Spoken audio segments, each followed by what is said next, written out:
Welcome to LOA Today. Walt Thiessen and life coach Cindie Chavez here. Today is Wednesday, December the 6th, 2017, 8 a.m. Eastern Time. And Cindie, I'm so glad you came back. I thought maybe I might have scared you away, but I didn't. I don't scare easy. Well, that's good to know. That's really good to know. So have you had any wins in the last 24 hours? Well, we talked yesterday about getting the right amount of sleep, and right. I think the science said that for happiness, 7 hours and 6 minutes. Yes. I got 7 hours and 6 minutes. Oh, you timed last it. night. No, I just know that I slept well last night, and I took that for granted for a long time until I went through a period where I had some insomnia and I wasn't sleeping well, and like a good night of rest just feels magical. So that's my recent win, is that I slept really well last night. That's fantastic, actually, and I agree with you. The importance of sleep can't be overrated. You have to have enough sleep. I mean, for some people, perhaps you can get too much sleep, but I think for most people, it's a lack of sleep these days because everybody's living these high stress, aggressive, very very busy lives. And you need to have that downtime. You need to have that time to let your body and your mind just unwind and just, it's like Abraham says, to let the law of attraction just subside for a night. So I'm glad you're getting the sleep. That's great. That's a good win. What about you? What's your most recent win? Oh, wow. Let's see. The last 24 hours, I mean, every single day since I've started doing the daily podcast has been an adventure, often ironing stuff out, things that aren't working properly, and there's still some things that aren't quite right, but I'm just working on them one at a time and so forth. I think the biggest win, believe it or not, was going through doing all that stuff and not getting down on myself, feeling good about it, feeling like I'm making some progress even on the times where I wasn't making progress, and just coming through it with a positive attitude. That alone is a big victory for me, because there have been so many times in my life, where I got into the other zone of, oh God, and start stressing out and all that kind of thing. And I'm not doing that. In fact, I've recently started doing something that you would have thought I had done previously. I had actually only read 2 of the Abraham Hicks books. I've read... Oh, wow. I've read Ask and It Is Given and Money and the Law of Attraction, but there's like 3 or 4 others that I hadn't even looked at. And I figured I should probably start reading those others too. There's some good stuff in there, I'm sure. So I found through my library that there's an anthology, I guess, they put together called something like The Essential Law of Attraction, and it contains 3 of the books, 2 of which I had not read. So I started reading one of them. That was the original Law of Attraction. That one I started getting some good stuff out of. And then I got The Vortex. The Vortex was actually in my library, which was really a surprise. So I got The Vortex out, and I started reading that last night. And I came to a section of it that this is not the way that it said it, but this is the way it worked it in my mind. It was talking about relationships. It was talking about how in relationships you want to get yourself into a place of balance before you try to take a step with the relationship. And what I heard in my head as I was reading it was, before you take any step with anything you want to do in your life, you want to bring yourself into balance. So if you want to, sit down to do some work, you want to bring yourself into balance first. If you want to go make a sandwich, you have to bring yourself into balance first. And when I thought about it that way, it was like, oh my God, I'm supposed to be doing this all the time, not just a lot of the time throughout the day, all the time. That was a revelation. That reminds me of one of their methods or tools that they call segment intending. Okay. Where it's, they say a segment can be anything. It can be, getting ready in the morning, or it can be hopping on a phone call like now, or it can be, any segment of time. But it's like you said, it's like, okay, I'm going to go in and make a sandwich, or I'm going to go in and do this. And it's being conscious about making an intention for that next segment of time. Mm-hmm. And I remember when I heard that, I had taught a class one time about conscious intentions, and I wasn't even speaking about segment intending, but when I read that, it's like, oh, that's sort of the same thing. It's just like, okay, sitting down here, and you said, like, bring yourself into balance.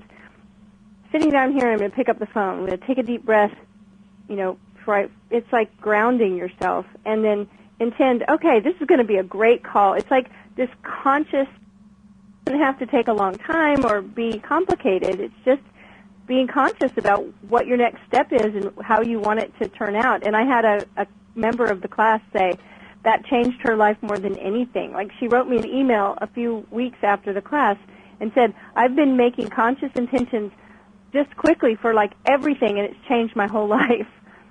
That's fantastic. Of all their books, The Vortex is the one book that I don't think I have read. I think I've read everything else. So, and it's on my shelf. I just haven't picked it up yet. It's funny how we put these things off, but yeah, it's a small book compared to the others. It's not all that thick, but yeah, it just never got around to it. But I have made a commitment between now and sometime early next year. I'm going to have read all the books, or at least all of the non-children books. I'll probably read the children's books at some point, but I'm just trying to do the adult books right now. I forgot they had children's books. I've heard good things about them. I think the main character is Sarah, and I believe there are 3 of them. But I don't really know much about the story other than it's written for a child's perspective. It makes me wonder when they're writing it from a child's perspective or for a child's perspective, are they doing so with the assumption, so to speak, that they are closer to source because they are more recently from source, and so maybe they make some assumptions that it's going to be more intuitive to them, and they address it that way. I don't know. I'm just right. speculating. So we're thinking, oh, it's a kid's book. We should pick it up. It'll be really easy to understand, and then we get it and we go, oh wow, I don't. Yeah, it's always dangerous to make assumptions, but what the heck. So anyway, yesterday we were halfway through a pretty interesting article called 20 Simple Ways to Hack Your Happiness According to Science that appeared in Entrepreneur magazine, entrepreneur.com. And so we said, well, let's do the other half because they were pretty good, I have to say. I mean, you see a lot of these lists of, 5 ways to do this or 10 ways to do that or whatever, but this one was pretty good. I was impressed that nearly everything on the list is really spot on. Yeah, I liked it. It was a good reminder, and I liked I'm a list maker, so. So you're one of the people who writes the list of 10 things you can do. Yeah, actually I do, yes. So, oh, that's funny. All right, well, let's go to number 11 on the list, and this is one that I think almost everybody in the world has some experience with. Certainly we've heard it a lot, and that's giving back. And I'll read the paragraph. Yes. It says, while volunteering and giving back is not only good for the community, it has also been found to improve a person's health and well-being. An earlier study found that people who volunteered had higher levels of self-esteem and happiness compared to people who don't. And not only that, but volunteers also had a 22% lower mortality rate. Now, that one's interesting. You have a longer life if you give back. That's really interesting, the mortality rate part, 22% lower. That seems like a big number there. Well, it reminds me of a study that I heard about within the last year or so called the Nun Study. Have you ever heard of that one? No. The Nun Study originated when some psychology researchers discovered that the Catholic Church, back around 1930, the Mother Superior of the U.S. Church at that point, put out a letter, a missive to all of the novitiates around the country saying, we want you to put together a little biographical sketch of yourself. Just tell us why you came into, why you think you want to have a life of service as a nun, where you came from in your life, what's important to you. Just tell us about yourself.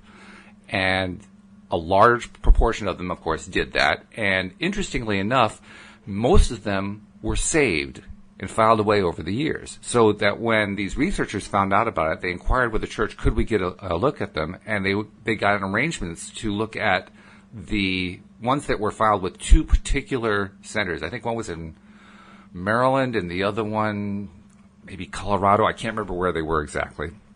But there were 2 of these nunneries, I don't know what to call them.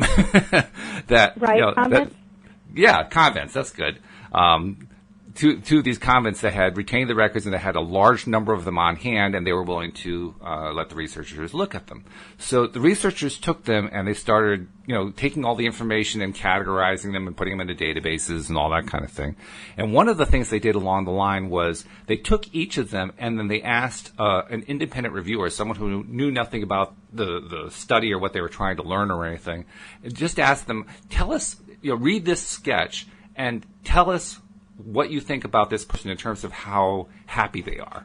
Do you think this is a happy person? Do you think this is an unhappy person? Do it on a scale of 1 to 5. So 5 if they're really happy and 1 if they're really unhappy, and so on and so forth. And what they found is that after they compiled all those results, the independent reviewers who said that the ones scored a 5 who were very, very happy lived an average of 20 years longer than the ones who had been scored a 1.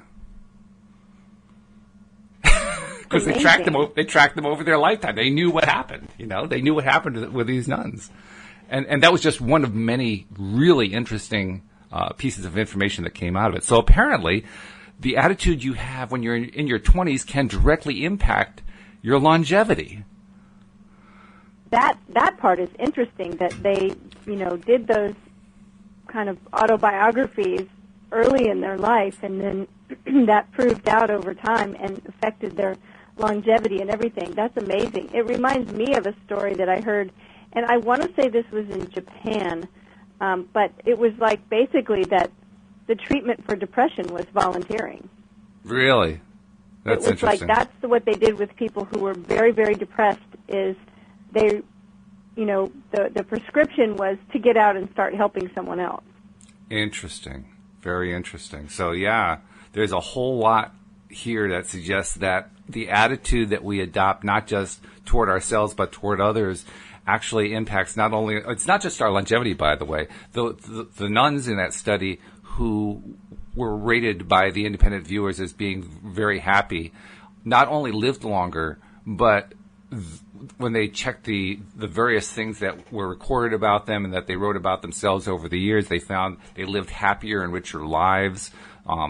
If they had goals they were going after, they were more successful in going after their goals.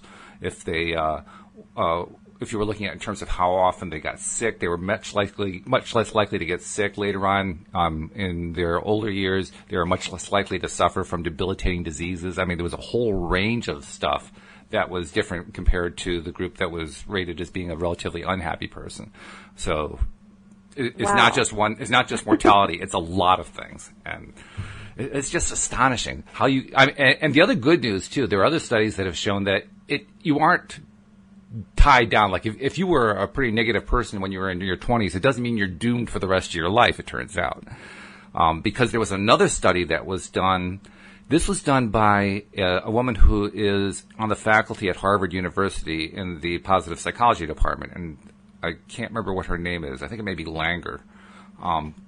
But she conducted this study around 1979, and what she did is she brought a group of men together, older men in the range of like 60 to 80 years old, and broke them up into two groups, a control group and a test group, and had them all stay in a facility together for a week. The control group, they were just allowed to do whatever they wanted to do. The test group was asked to behave as if the years were actually in the 1950s, as if it was like 20 years previous. And they put up a picture of President Eisenhower on the wall, and they had old Life magazines and Time magazines and Saturday Evening Posts and that kind of thing to be read.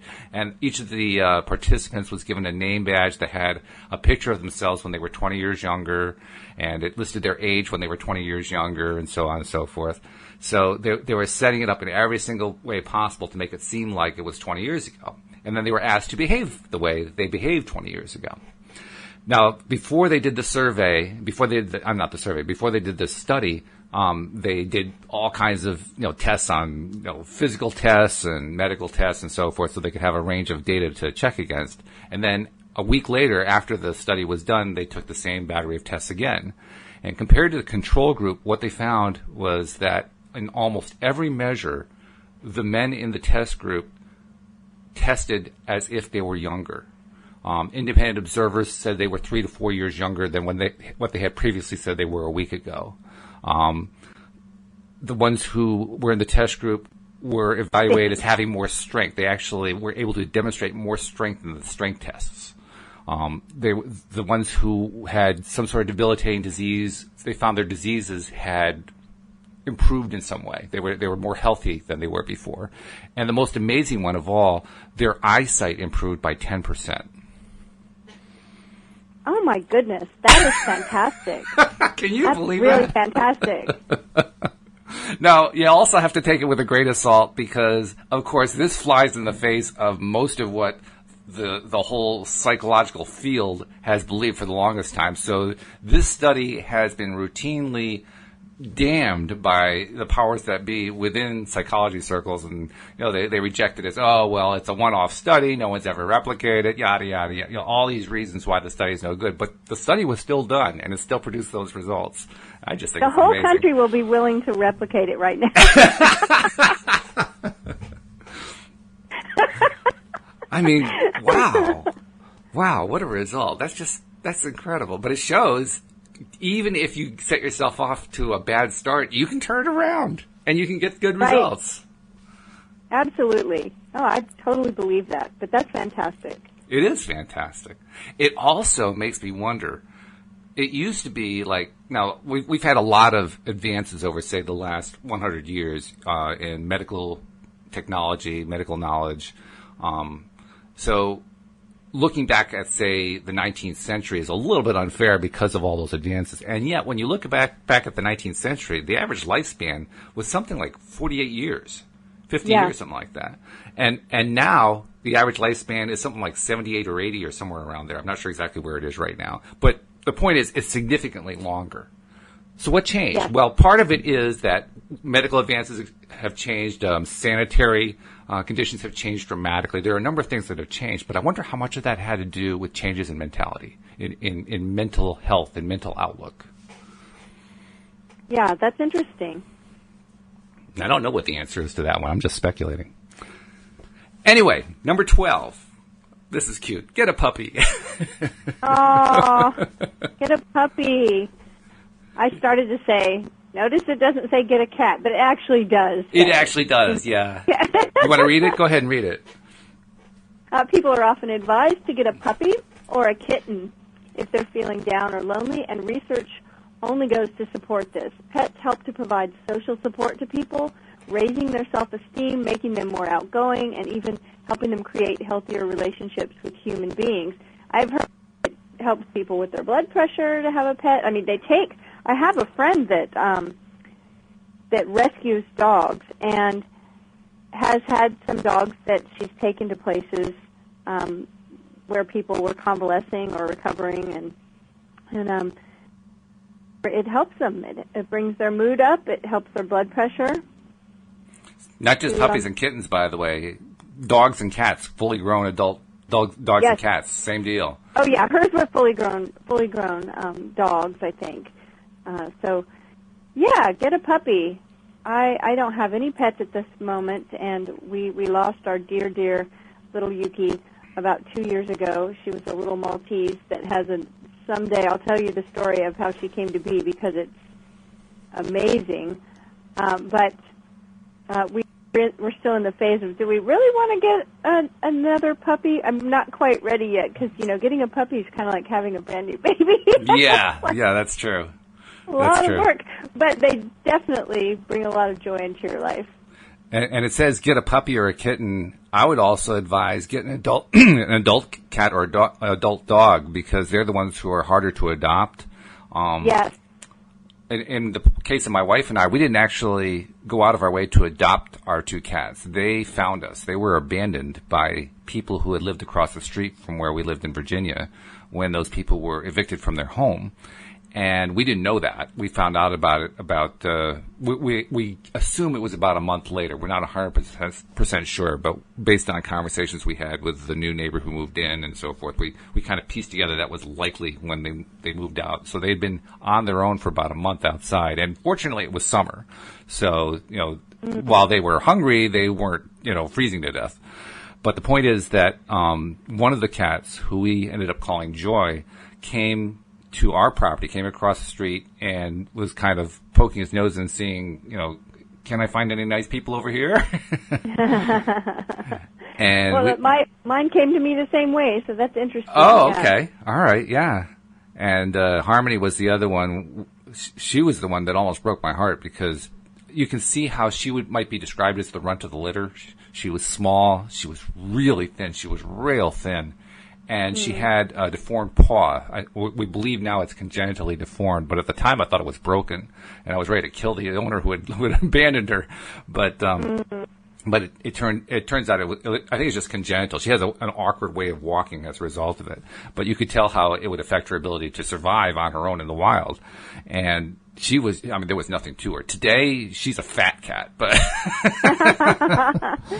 somebody's been well loved now. Yeah, somebody's gotten too much canned food, but what are you going to do? But it's amazing. These two cats, we aren't even sure how old they are. I guess that they're about 4 to 5 years old, and I guess that because when we got them, we said, well, we got to get these cats fixed. So we took Joy and Harmony to the local SPCA, the local animal shelter, and we turned them in at like 9:30 a.m. We got a call at 10. You can come get your cats. And we said, what? And these cats have already been fixed. Oh, how do you know? Oh, well, they were actually part of the Capture, Fix, Release program. That's not what they call it, but it's like that. Apparently, right. It's a program that they use to not only help reduce the animal population by fixing animals that are either abandoned or living raw or however you want to describe it. And apparently what they do is they tip the ears, they clip a little bit off the ear, and that's their indication that this animal's already been fixed through that program. And both these cats had their ears tipped. So, okay, so that's how we knew. And, oh, by the way, the other thing they told us, Joy was a boy.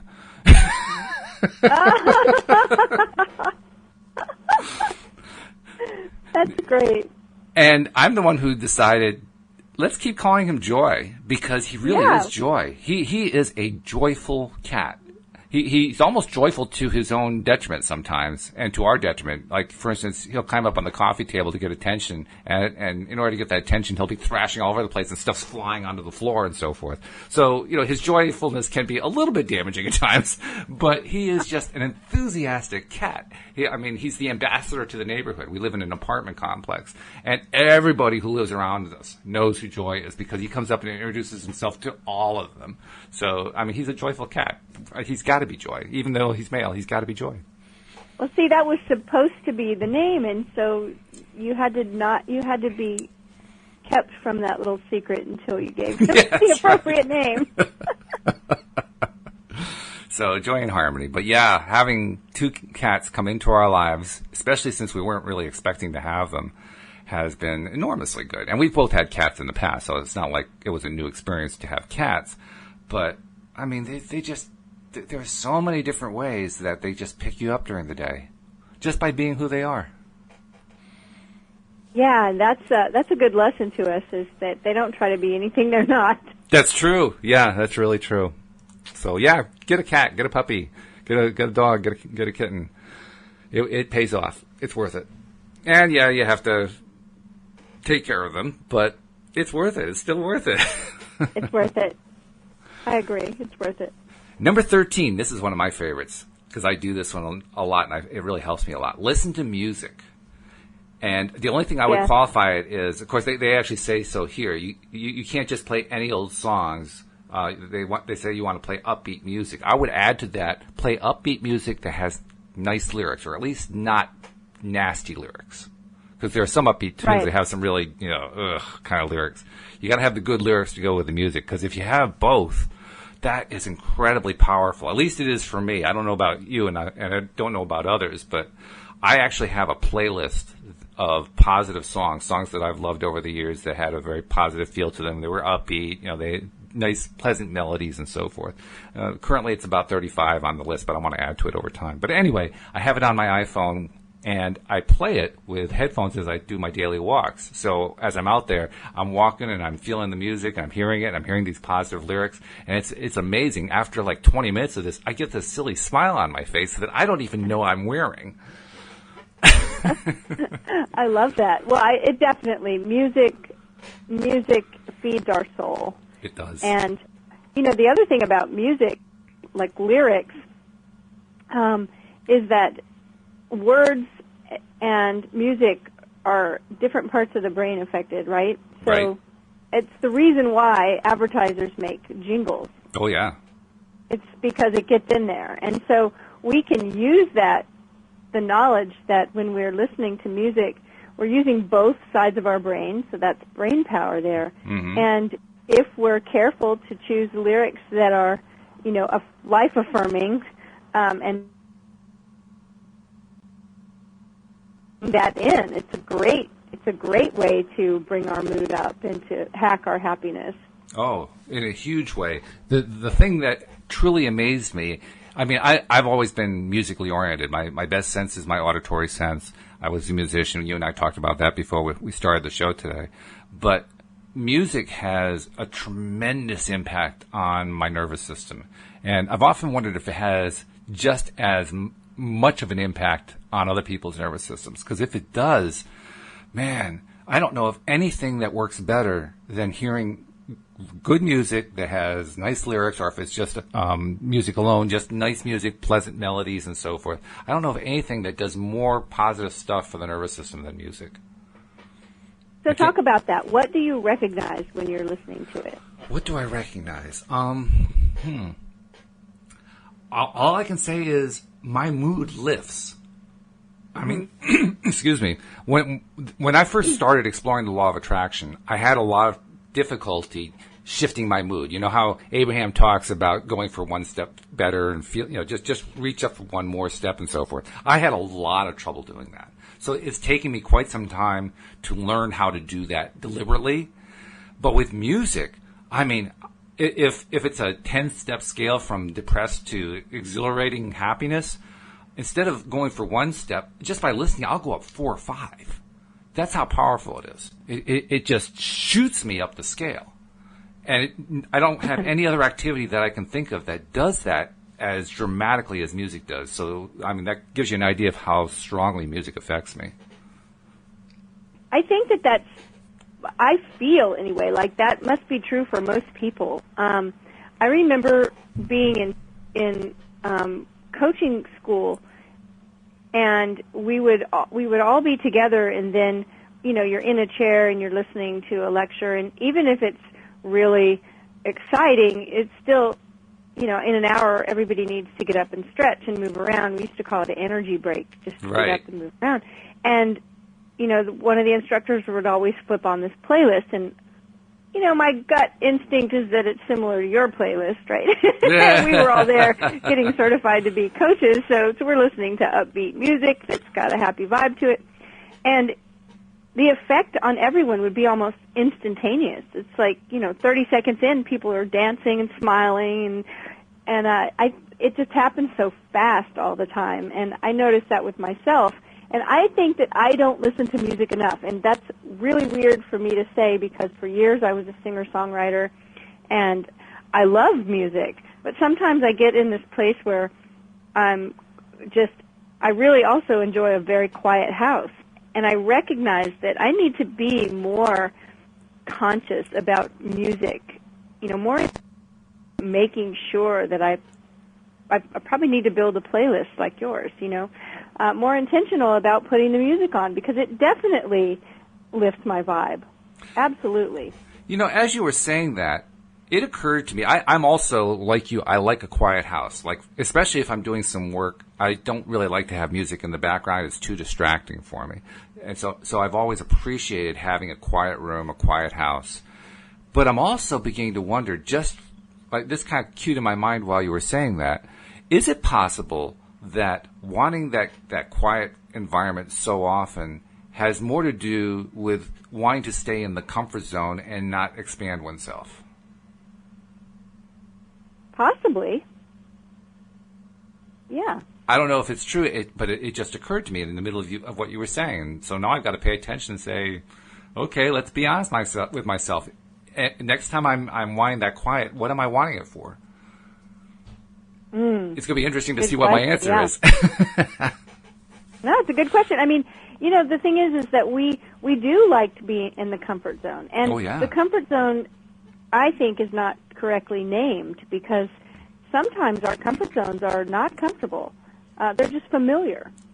Yeah, that's probably a better word, isn't it? The familiar zone. Yeah, and so I think that, it's just familiar. And to break out of it is sometimes feels like too much work, or it's just a struggle, or it's just easier to stay in what's familiar. But we find the great treasures when we're willing to break out of our comfort zone. It's never as bad as we think it's going to be. So, I'm definitely, that's got to go on my list of things to do, is to create a happy playlist. Definitely. Well, I'm glad that we encouraged you to take a step. That's good. Yay. Which goes to actually number 14, which is read for fun. And I, as I'm reading that, I'm saying to myself, I'm reading The Vortex for the first time. I'm reading The Law of Attraction for the first time. Those two books I hadn't actually delved into. Am I reading them for fun? And I know I'm reading them because I need to learn what's in there. I think I probably am reading them for fun. Which is a weird thing to say because it says, when was the last time you read something just for fun? Yeah. Well, we all feel too swamped with work or too tired for leisure reading. Research from the University of Liverpool's Center for Research into Reading, Literature, and Society found that reading made people feel happier and more satisfied with lives overall.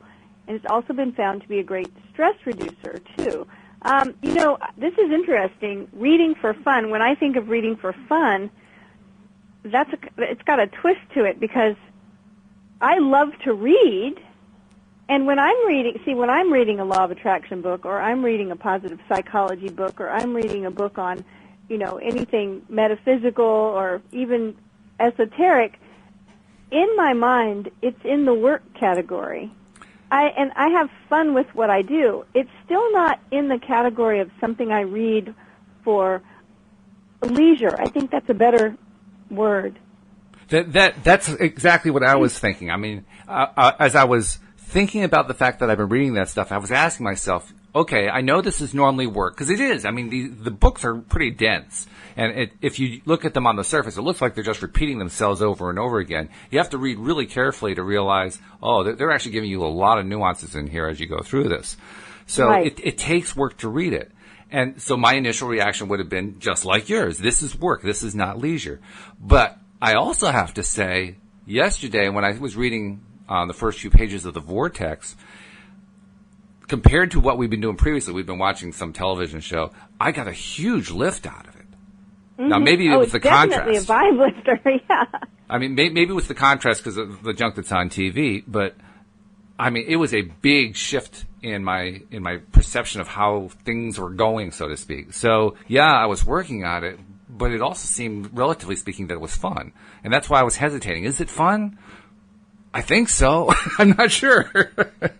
Well, what's interesting is I realized at some point that when I ask people that I'm working with, that I'm coaching, if they are a kind of, I guess, a type A personality, workaholic, whatever you want to label that, somebody that's very, very intent with work and doesn't allow themselves to play a lot, I will say, do you read fiction? And the answer usually is no, but it's not just no. It's like, no. It's like, of course not, because in their mind often it's a waste of time. And I realized that, maybe that's what I need to do to expand that area of my life where I'm fun and leisure and just doing something just for the pleasure of doing it, not because it's going to add to my knowledge for my business or because it's going to have some effect on my health. Just for the pure pleasure of doing it. And so I actually started reading fiction more. And what I noticed was this. We talk about getting good sleep. That was on our list yesterday. Mm-hmm. They say, the science is saying now that the blue light from our phones and our computer screens really messes with our sleep cycle. And anything that you're reading now about sleeping is going to tell you, put the phone down, turn the screen off at 8 o'clock or 9 o'clock at the latest, and read before you go to sleep. So I'm reading before I would sleep. But when I sleep best, it's when I'm reading fiction.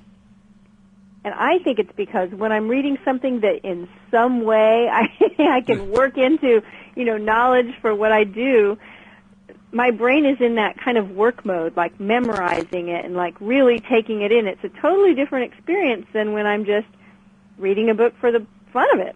Well, I don't know if you realize it, but you just addressed two of the points on this list at once. Not only did you address number 14 about read for fun, but look at number 20. Put your phone down. There we go. Yeah. We were talking about that earlier, about gamification and game theory and the Skinner box, and with the phone, I hear it's the same thing. I actually read something yesterday where someone said that they were addicted to their phone, and I kind of felt, oh yeah, I probably am too. Until I read the article, I was like, yeah, no, I'm not addicted to my phone like that.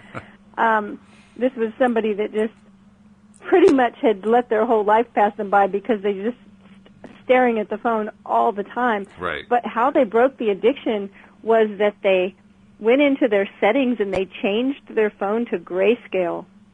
Oh, that's a So clever there's idea. no color on it. Yeah. And they said everything that you look at on your phone, that it's all those colors, they affect your brain.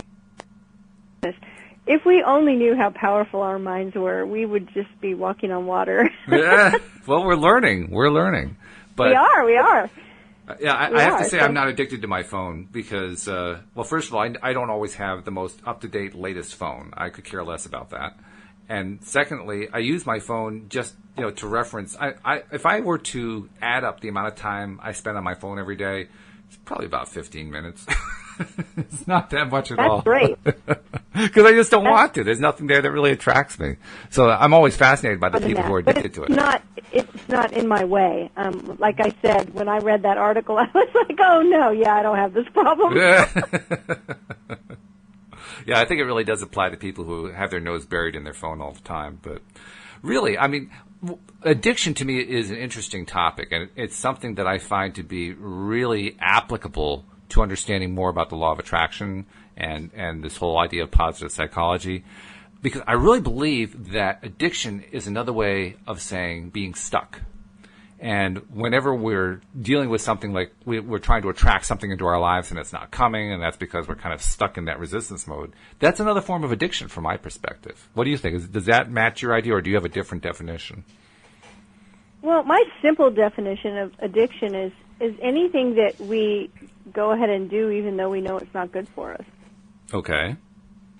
So, a lot of things could fall into that category. And I think that what we talked about a moment ago about the familiar zone plays into it. Mm-hmm. We're more comfortable with things that are familiar. Right. And so when we stay in that comfort loop of whatever's familiar, it can start to become an addiction. That's a good phrase. Like the comfort loop. I like that. Yeah. That really summarizes that word loop really summarizes what addiction is all about. It's being stuck in a loop and not breaking out of that loop. That's why I think of it as being stuck, but I like your definition. That's really good. Okay, let's see. We were on 14 and then we went to 20. Let's go back to 15. 15, pick up a hobby.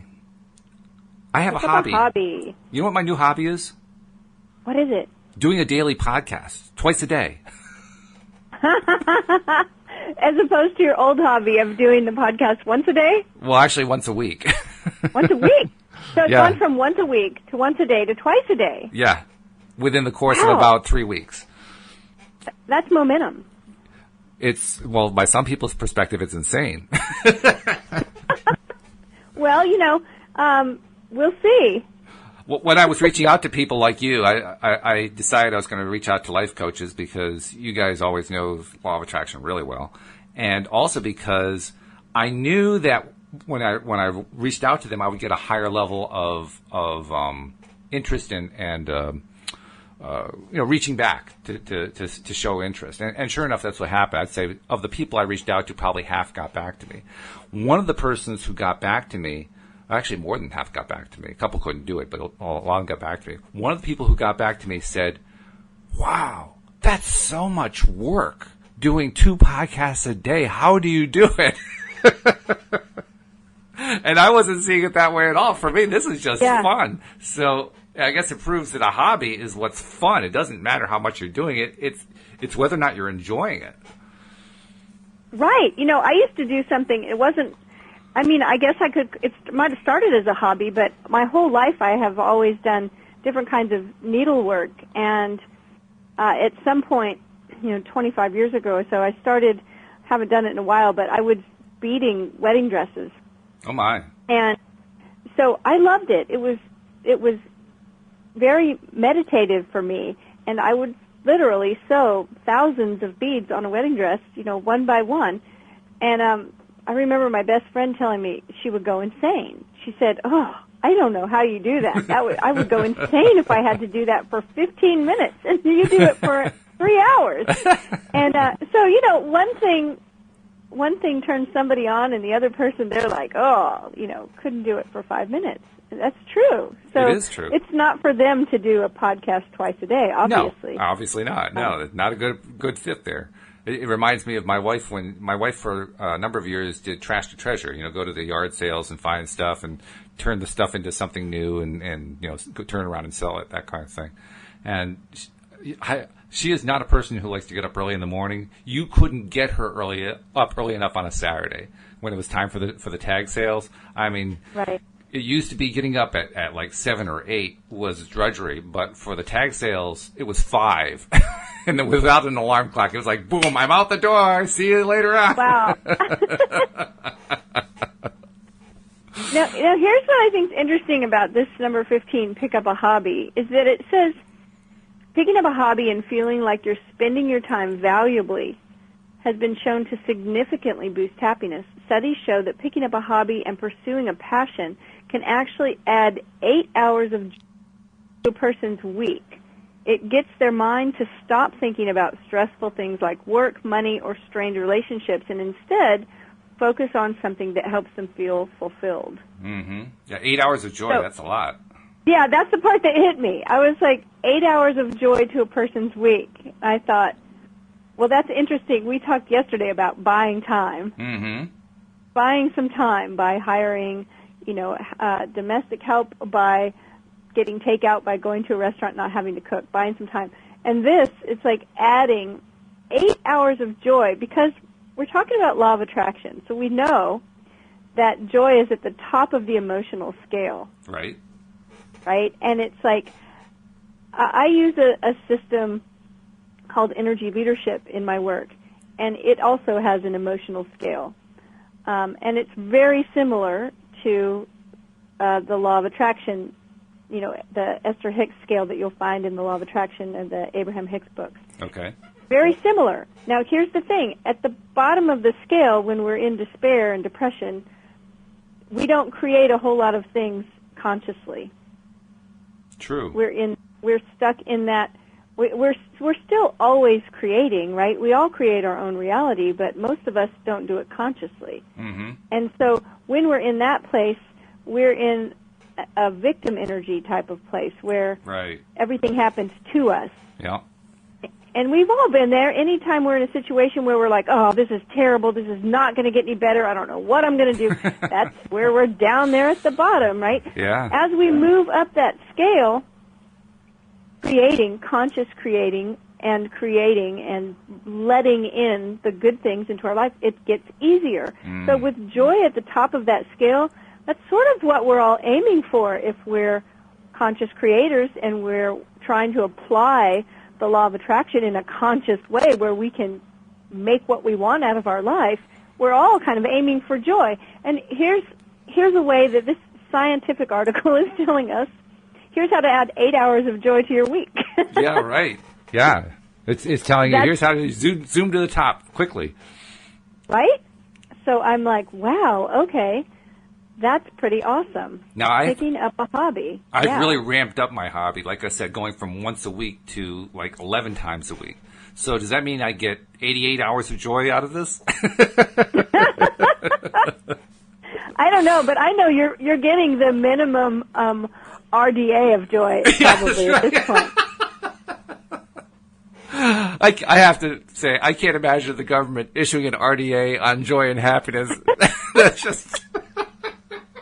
Oh yeah, no, I can't either, but we have to do that. So we'll make it, and we say, get a hobby, we'll give you 8 hours of joy. I mean, that's pretty significant when you think that most, people, if you just look at what the common work week is, people work an 8-hour day a lot of the time. Right. I mean, that's like a full-time job is 8 hours a day. Yeah. Right? And so we're going 8 hours of joy. Hey, that's pretty awesome. So you're getting a day's worth. You're getting a day's worth of work back every week. That's pretty good. Yeah, definitely. So invest, folks, invest. Yeah, I have new motivation for hobbies again. That's Excellent. Good. That's really good. Which leads nicely into number 16, considering what we're talking about here. Embrace all your feelings. So it's all the emotions, from the positive to the negative and everything in between, is what they're talking about, really. You want to read it? This is probably going to be my favorite thing on the list. Okay. 16, embrace all your feelings, anger, sadness, loneliness, joy. All of these emotions are part of the human condition, and you can't escape them. In fact, rather than trying to avoid ever feeling depressed or angry, embrace these feelings and learn to understand them, especially when you're feeling a mix of opposing emotions, like cheerful and sad, simultaneously. One study found that a mixed emotional experience, for example, someone might say, I'm sad that my pet passed away, but I'm happy I got my dream job, actually heightens a person's well-being and overall life satisfaction. By accepting your emotions and taking the good with the bad, people were found to be happier and healthier. Oh, I could say a lot about this. Well, go ahead. But especially that, well, here's what's funny, the taking about that phrase, because I totally agree with this, embrace all your feelings. That phrase right there, though, can get into a core belief that might not always be so positive. And that phrase, taking the good with the bad, but it's kind of flipped around. In other words, having the belief that anytime something good comes into your life, there's going to be something detrimental about it as well. It's funny, when I saw that phrase, I am sad that my pet passed away, but I'm happy I got my dream job. What I thought about was the Abraham principle of the pivot. In other words, what instead of focusing on the bad part, shift over to the good part. So I didn't see this as a particular state. I saw it as a change of state. Yeah, interesting. Well, I think the most important thing to take away from this idea is that all of our emotions, I always say all of your feelings are a miracle. And we often get schooled as youngsters that certain feelings are okay, certain emotions are okay, and there's a difference. A feeling is a knot in my stomach, a lump in my throat, a crick in my neck, and an emotion is, the four ones that everyone's familiar with: sad, mad, glad, and scared. But the more we can expand our emotional vocabulary and learn more words to describe different feelings, the better off we are, and we can learn how to express them in ways that are appropriate and positive. People often get afraid of anger. So they just keep it inside and stuff it down. And it's mainly because they don't want to do something that they're going to regret. And we don't have to. We don't have to have an inappropriate display of anger. Sometimes just saying, I feel really angry about this situation. You see, I didn't yell or scream or throw anything or hurt anyone. I just said, I feel really angry about this. And that is expressing the anger and owning it. It's not, this thing makes me mad. It's, I feel angry. So I'm owning it. It doesn't have control over me. But but I'm accepting that emotion, and then I can ask why. Why does this thing, have this charge for me? Why do I feel so angry about this? And it's always going to drill down to a core value that we have. That's true. And so once we get there, there's the pivot. I had a conversation with somebody one time that had made the decision to stay at home for the day with her 2 small children and just spend time with them, which sounds pretty easy and fine, right? It's like, yeah, nothing wrong with that. Mm-hmm. And as soon as she made that decision, she got a phone call from a friend who was going through something and wanted help, wanted her to come right then and help. And she really struggled with saying no, but she said no. And then she felt terribly guilty. And I was explaining to her that here's the thing. Here's why you feel guilty. Because it's attached to some value you have. You feel guilty that you didn't help your friend. Why? Because, she said, because friends are supposed to help friends. Because if I was, she said it like I was supposed to know, right? Because obviously everybody knows why I'm guilty. I'm guilty because my friend needed help and I didn't help. That's what you're supposed to do. And so I said to her, okay, so you have a really strong value around being a great friend. And just that statement started to turn her where, oh, yeah, it's from the bad, uncomfortable, feeling. I rather say uncomfortable feelings are bad. They're all just giving us valuable information.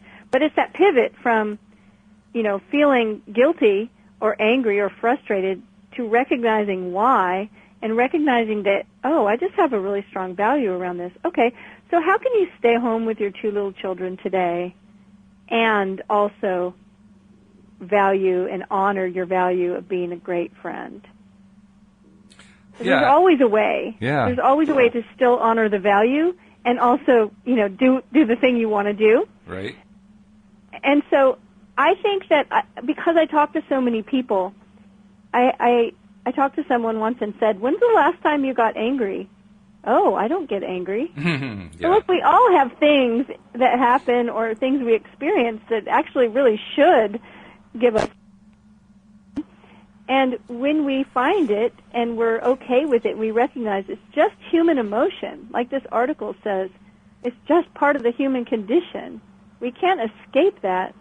We need to just be honest with ourselves and accept those things. When we do, we're on our way to working ourselves up that emotional ladder to that place of joy.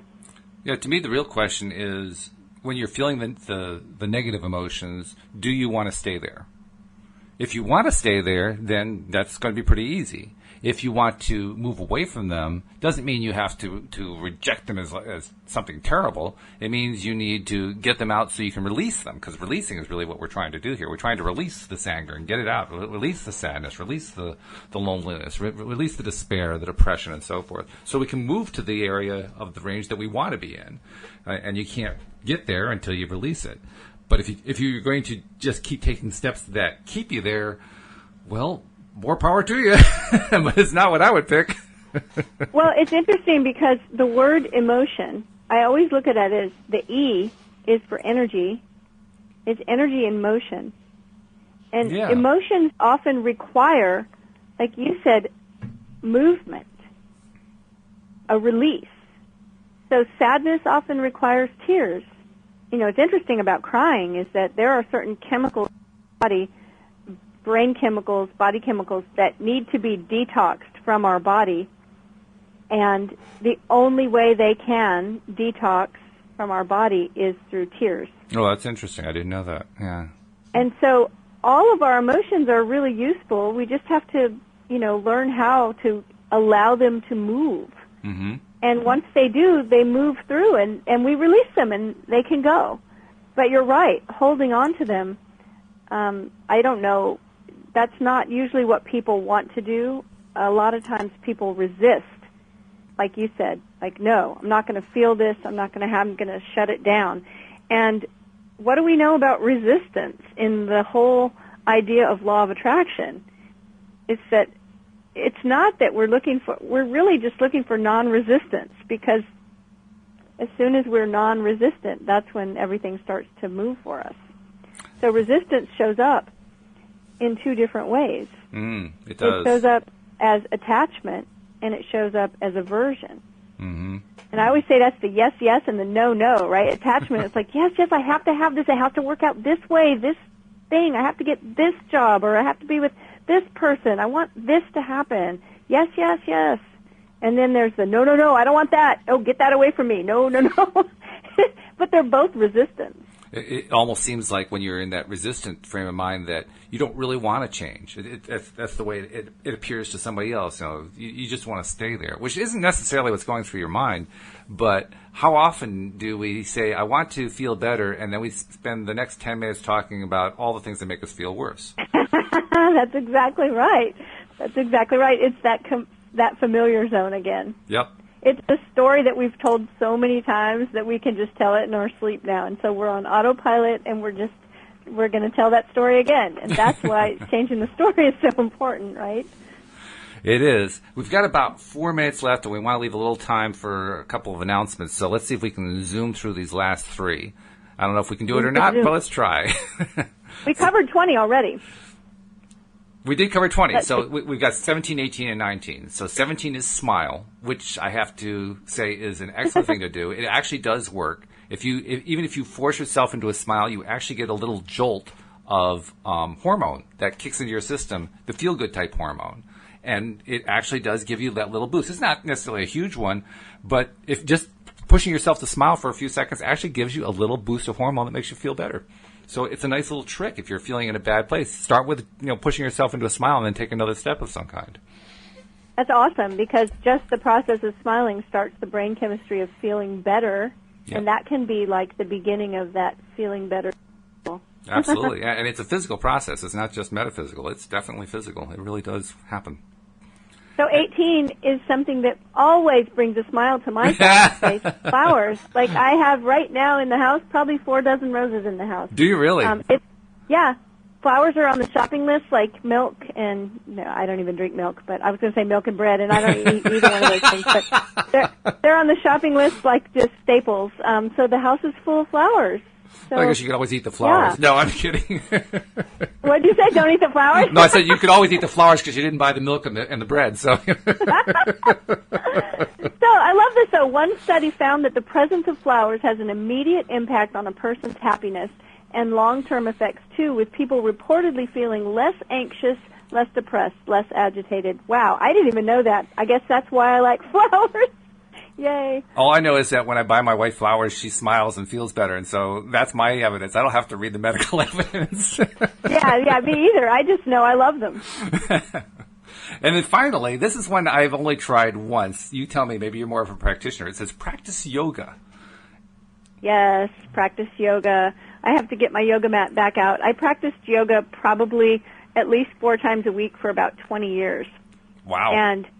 And I've not practiced as much in the past 5 years, but I will say that not only an instant mood boost, but I have had times where I've been practicing yoga in the middle of a yoga, sauna, and suddenly had an idea that was just fantastic, a creative idea, or remembered something that I was having trouble remembering before. It's like, oh my goodness, yes, that's it. It's like the brain really opens up, it seems. And it says here, building a stronger connection between the head and the heart. I would say it's totally worth is that I was doing 15 to 20 minutes a day, and it was enough for me. It was great. It was a great practice. And right. When I do yoga now, I do yoga for 15 to 20 minutes. So it doesn't have to be, an hour and a half class that you have to drive across town for. Well, it can be a small yoga. We've got about 30 seconds left before the music kicks in, so I want to remind people, if you haven't subscribe to the podcast, loatoday.net. You can do it on iTunes through the iTunes store or through the podcast, and on Android you can do it through Google Play. And Cindie, if they want to reach you for coaching, how do they reach you quickly? Oh, they find me at cindiechavez.com, CindieChavez.com. And Joel Elston won't be with me tomorrow, but Cindie, you've agreed to sit in, so we're going to get to do this again tomorrow. That's really great. Awesome. Yay. All right, so we'll see you all tomorrow here on LOA Today. Goodbye, everybody.